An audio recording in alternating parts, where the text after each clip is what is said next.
عمران خان کے خلاف کس طرح سازش کا جال بچھایا گیا، عمران خان کا دور حکومت کیسا رہا اور عمران خان نے 3.5 سال میں کیا کیا۔ اردو امپائر کے دوستو السلام علیکم۔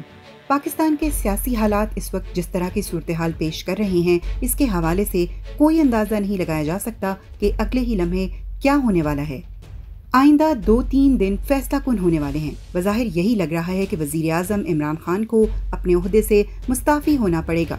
اپوزیشن کی پوزیشن کافی مضبوط نظر آ رہی ہے۔ ایم کیو ایم کے اپوزیشن سے ہاتھ ملانے پر پی ٹی آئی اپنی اہمیت کافی حد تک کھو بیٹھی ہے۔ وزیر اعظم عمران خان سے مستعفی ہونے کا مطالبہ کیا جا رہا ہے اور ہو سکتا ہے جب آپ یہ ویڈیو دیکھ رہے ہوں تو تب وزیر اعظم عمران خان مستعفی ہو چکے ہوں، لیکن میرا ماننا یہ ہے کہ عمران خان ایک ایسا بہترین لیڈر تھا جو ہم جیسی قوم شاید ڈیزرو ہی نہیں کرتی تھی۔ عمران خان پر سوال اٹھایا جاتا ہے کہ انہوں نے ان 3.5 سالوں میں کون سا ایسا کارنامہ سر انجام دیا ہے جس کی بنا پر ان کو مسند پر بیٹھنے دیا جائے۔ ان پر ایک نہیں ہے بلکہ ہزارہا اعتراضات کیے جاتے ہیں۔ آج کی اس ویڈیو میں ہم کچھ حقائق کا جائزہ لیں گے کہ عمران خان نے اپنے دور حکومت میں اب تک کیا حاصل کیا ہے، ان کی کارکردگی کیسی رہی اور کس طرح عالمی طاقتوں کے اشاروں پر ان کے خلاف سازش کا جال بن کر ان کو عہدے سے ہٹانے کی کوشش کی جا رہی ہے۔ اگر آپ کی آنکھوں پر تعصب، دقیانوسی اور ہٹ دھرمی کی پٹی نہیں بندھی ہے تو یہ ویڈیو آپ کی آنکھیں کھولنے کے لیے کافی ہوگی۔ ویڈیو میں مزید آگے بڑھنے سے پہلے ہم اپنے چینل پر آنے والے نئے دوستوں سے گزارش کرتے چلیں کہ ہمارے چینل کو سبسکرائب کر کے بیل نوٹیفیکیشن آن کر لیجئے تاکہ آپ کو ہماری دلچسپ اور معلوماتی ویڈیوز دیکھنے کو ملتی رہیں۔ دوستو، کل کو جو ایک دوسرے کی ٹانگیں کھینچتے تھے، وہ سارے کرپٹ جو ایک دوسرے کو کرپٹ کہتے تھے، وہ سب مل کر ایک ایسے لیڈر کے خلاف متحد ہو گئے ہیں جس نے اپنے ملک کو اپنی ذات پر اہمیت دی، جس پر 1 روپے کی کرپشن بھی نہ تو کوئی ثابت کر سکا ہے اور نہ ہی کوئی کر سکے گا۔ عمران خان کے آنے سے ان سب کی دال روٹی بند ہوئی تو یہ پہلے دن سے عمران خان کے خلاف متحد ہو گئے۔ اگر آپ زرداری، مریم نواز، بلاول بھٹو، نواز شریف اور فضل الرحمان کی پرانی تقاریر اور بیانات اٹھا کر دیکھیں تو یہ سب ایک دوسرے کے خلاف آپ کو بیانات دیتے نظر آئیں گے۔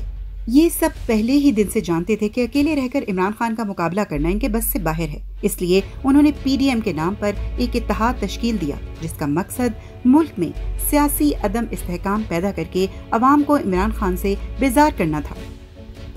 حالیہ دنوں میں ہی وزیر اعظم عمران خان نے کچھ ایسے اقدامات کیے جس سے وہ عالمی قوتوں کی آنکھوں میں کھٹکنے لگے۔ انہی عالمی قوتوں نے پی ڈی ایم اور اپوزیشن کو ڈالروں کی ہری جھنڈی دکھائی تو ان سب نے وزیر اعظم کے خلاف محاذ کھول لیا۔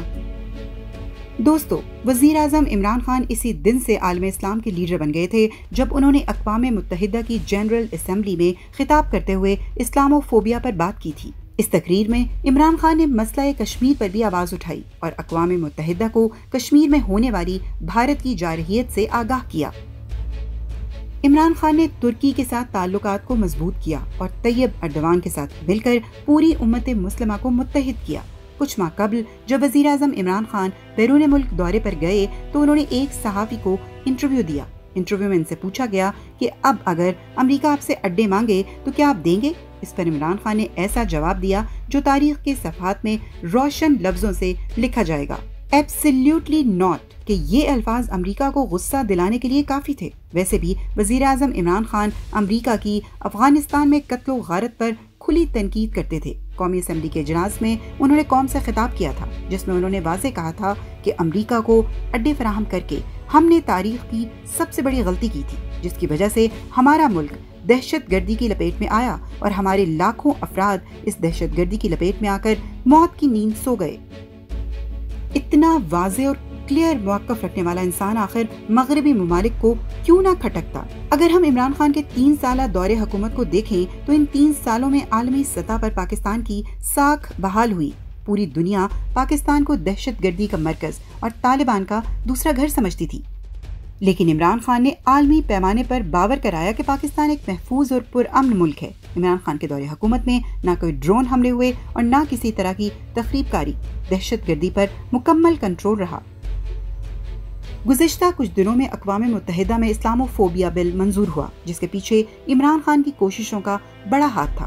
اس بل کے پاس ہونے سے پوری امت مسلمہ پر جو دہشت گردی اور انتہا پسندی کا لیبل لگایا گیا تھا وہ ہٹ گیا۔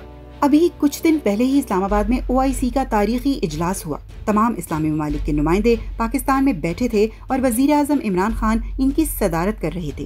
تقریباً 1 ماہ قبل وزیر اعظم عمران خان نے روس کا دورہ کیا اور یوکرین اور روس کے معاملے پر روس کا ساتھ دیا۔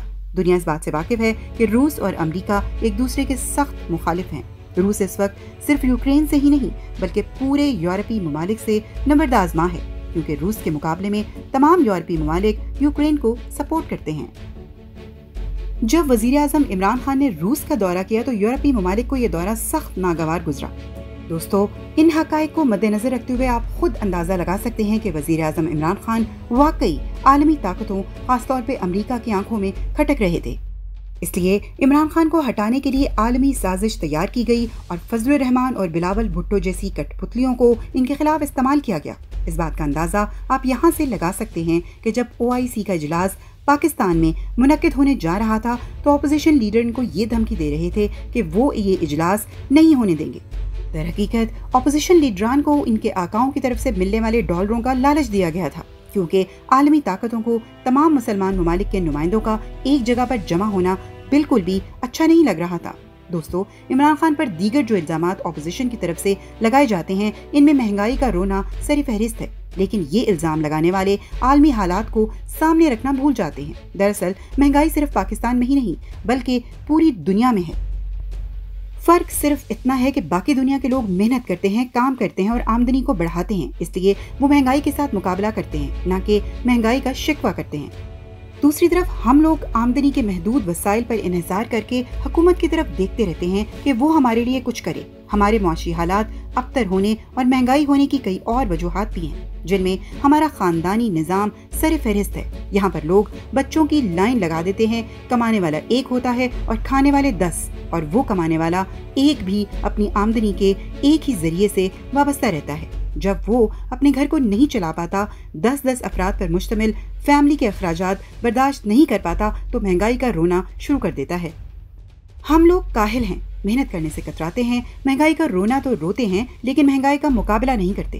اگر یہاں پر زرداری یا نواز شریف کی حکومت ہوتی تو وہ IMF سے اربوں ڈالر کا قرضہ لے کر ملک میں ہر چیز سستی کر دیتے اور اپنی جیبیں بھی بھر لیتے، عوام بھی خوش ہو جاتی۔ لیکن اس کا نتیجہ یہ نکلتا کہ ہم امریکہ کے غلام ہی رہتے، ان کے قرضوں کے بوجھ تلے ہمیشہ دبے ہی رہتے۔ لیکن دوسری طرف عمران خان ایک ایسا لیڈر ہے جس کا ویژن بڑا ہے، وہ اپنے ملک کے لیے کچھ اچھا کرنا چاہتا ہے۔